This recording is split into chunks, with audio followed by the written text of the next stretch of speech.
The southeast of Nigeria has been plagued with high-level insecurity for which the indigenous people of Biafra, IPOB, has often been blamed. But now, IPOB has made a call to security agencies to professionally fish out criminal elements from the region, thus bringing a twist to the mix. Is IPOB employing a diversionary tactic? How will its call to security agencies impact the fight against insurgency in the southeast? This is Viewpoint on ITV. I am Blessing Aichi. Kanu said he was also shocked by the level of insecurity because he did not, authorize even the sit at home. He said because he had already lifted, according to him, lifted the ban on sit at home, that even this 4-day sit at home order was not his creation.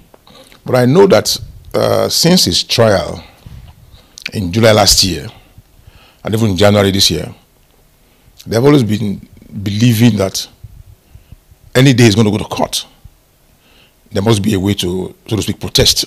And one way to protest is to sit at home. Well, since he has now also come out to say, I'm not involved in all of this, security operatives, please reach out for whoever is involved. But let me also say this to you. Must he say to them before they know that they should reach out to people?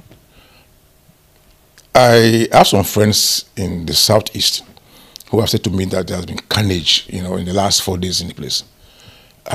Does it require a Kanu to say to security operatives to do what they should do?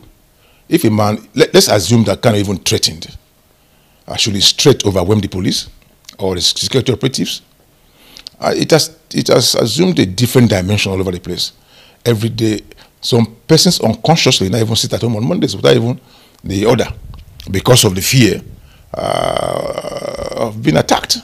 So for me, I think the security, I can agree to an extent that maybe they're overwhelmed by virtue of the fact that they have attacked over 20 police stations in the last 1 year in the five states of the southeast. The police too have also lost ammunition, they've lost officers. I want to think that they are overwhelmed, but having said that, if it will require calling for support from other sister agencies, why not? So that it cannot be, if a man stands on the street and threatens, one of the things that government owes the people is to protect them.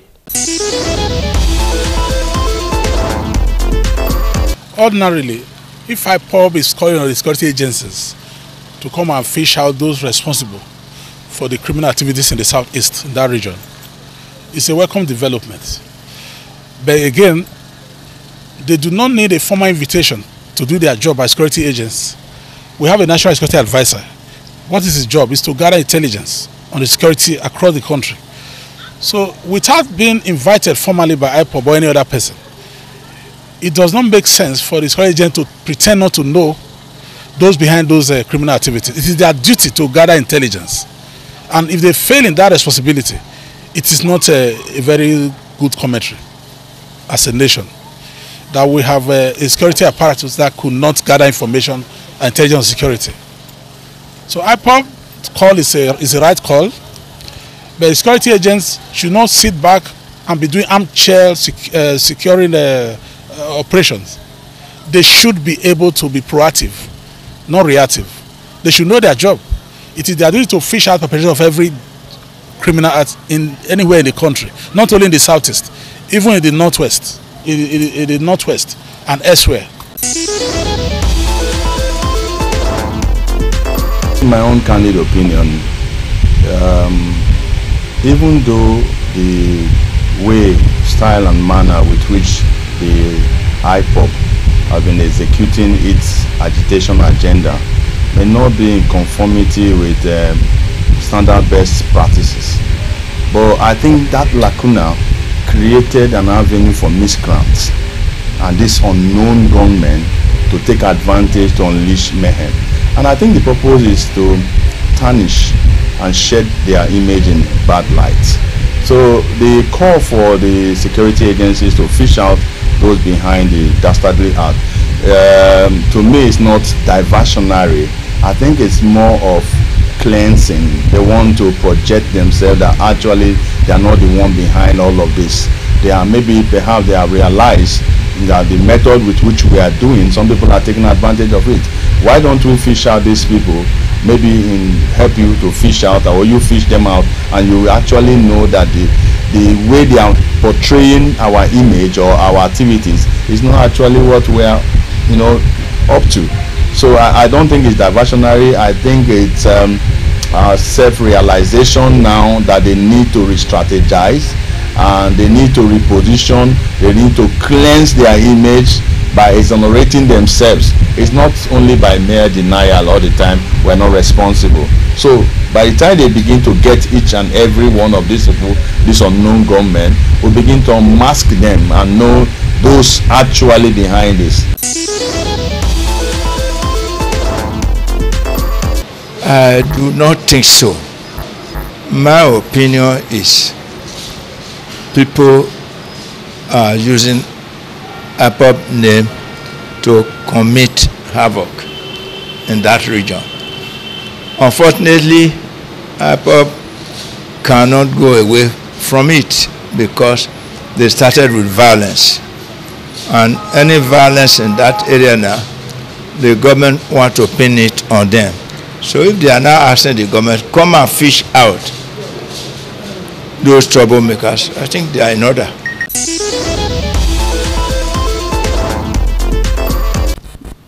What should be done in tackling security is the fact that in the southeast, of course, I get the point. It's the fact that the government should wake up to their responsibility. It's clearly stated in the Constitution, chapter 14, sub 1, section 14, sub 1, sorry, and that the purpose of government, of course, is the security and welfare of the citizens. Where government feels in that responsibility, it's irreconcilable, it's irredeemable. That is the truth. The state itself loses its essence. The southeast is peculiar because the vice president of Newi Chamber of Commerce, Industry, Mines and Agriculture had affirmed us at 18th of September last year that between August and mid-September, when the sit-at-home order was promoted by IPOB, the Southeast had lost about 50 billion. That's in barely a month and a week. So that order was kept on till April, when Imapower came to controvert it, after senior citizens from the region appealed to them that you can't say you are fighting for your people and yet what you are doing to your people is inimical to their interest. It's like you want to turn the southeast to the northeast without any conflict.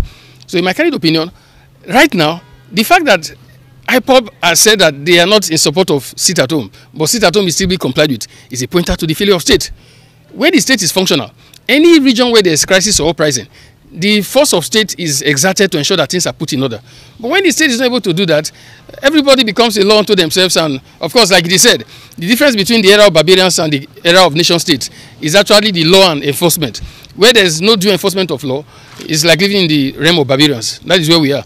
That's why I could make reference to the fact that Nigeria, just like they said in the case of Libya, that the crisis in the northeast and even the country at large is a factor that was enhanced by the crisis in Libya. Countries that share borders with Libya, Tunisia, Egypt, Algeria, they affirm they didn't complain about insecurity. Nigeria does not share any border with Libya, yet Nigeria is giving Libya as an excuse. All such excuses and reasons are evasive. They are simply pointers to the fact that the state has failed in our responsibility. And if the state does not get to act correctly, unfortunately, we are headed in the direction of Thomas Hook's postulation concerning the failure of state, of course, where everything becomes like upside down, like you have in the era of barbarians. To me, that call will only enlighten a little things, but I think it's kind of a brainwave. The security operator knows those they need to go to, and those they need to attack, and those they need to go for. It's just that I think they are waiting for the right time. It's a brainwave so that they distract the security operative from what they need to do and what they need to know. But the security operative know what to do and know what they know. But that is just a brainwave. Like the time they will give, for example, like they gave a signal the other time that they were coming to bomb the airport, they were coming to demonstrate. It's a signal, but the security operative knew what to do and they acted. So I think that's what they should do, because the IPOB is made of the indigenes from there, and probably perhaps not all are indigenes from each state, but they are collaborating to do what they are doing. So I know if they don't have a backup, they won't do it. Many do not believe IPOB is employing a diversionary tactic by calling on security agencies to professionally fish out criminal elements from the southeast. However, they say the group cannot exonerate itself from the blame.